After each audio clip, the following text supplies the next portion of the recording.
कहीं आप आकर्षक नौकरी और बड़ी तनख्वाह के नाम पर रूस, यूक्रेन और इजराइल जाने की तैयारी तो नहीं कर रहे हैं? यदि कर रहे हैं तो सतर्क हो जाइए, क्योंकि सीबीआई ने एक ऐसे मानव तस्करी गिरोह का भंडाफोड़ किया है जो आकर्षक नौकरी के नाम पर लोगों को रूस, यूक्रेन भेजता था, जहां से उन्हें वार जोन में झोंक दिया जाता था। अब तक सीबीआई को 180 लोगों के दस्तावेज मिले हैं जिन्हें आकर्षक नौकरी का लालच देकर रूस, यूक्रेन के वार जोन में झोंक दिया गया था। साथ ही सीबीआई यह पता भी लगा रही है कि या इनमें से कुछ लोग इजराइल या दूसरे देशों को भी गए हैं।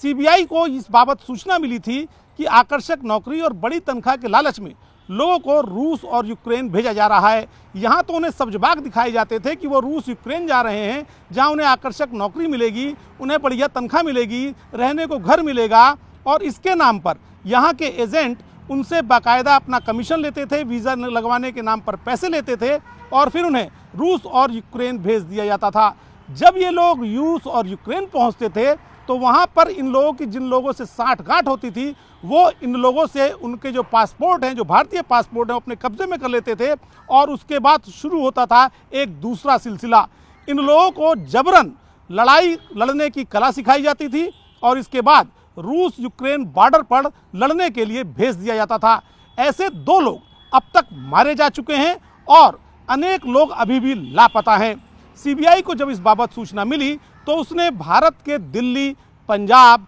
मुंबई स्थित 3 एजेंटों समेत 4 एजेंटों के खिलाफ, चूंकि उनमें से एक एजेंट का जो घर है, जो उसकी शाखा है, वो दुबई में है, 4 एजेंटों के खिलाफ मुकदमा दर्ज किया और 7 शहरों में 13 से ज़्यादा जगहों पर छापेमारी की। इस छापेमारी के दौरान 50 लाख रुपए से ज़्यादा की नकदी और अन्य महत्वपूर्ण दस्तावेज बरामद हुए हैं और अभी तक की जांच के दौरान ये खुलासा हुआ है कि 180 से ज़्यादा लोगों को आकर्षक नौकरी और ज़्यादा वेतन का लालच दिखाकर रूस, इजराइल और अन्य जगहों पर भेजा गया, जहां से उन्हें वार जोन में झोंक दिया गया। सबसे बड़ी महत्वपूर्ण बात यह है कि इस मामले की जांच के दौरान सीबीआई को यह पता चला है कि रूसी वीज़ा दिलाने में जब इन लोगों को, इस मामले में शामिल एजेंटों को दिल्ली स्थित दूतावास से, रूसी दूतावास से परेशानी होने लगी तो उन्होंने तमिलनाडु में रहने वाली एक महिला का सहयोग लिया। सीबीआई के दस्तावेजों के मुताबिक श्रीविद्या नाम की महिला तमिलनाडु में रहती है और उसके रूसी काउंसलेट समेत अनेक जगहों पर अच्छे संबंध बनाए जाते हैं। ये लोग यहाँ से लोगों के दस्तावेज कुरियर के जरिए तमिलनाडु भेजते थे और श्रीविद्या नाम की वह महिला उन्हें रूसी काउंसलेट के जरिए रूस का वीज़ा दिलवाने में मदद किया करती थी।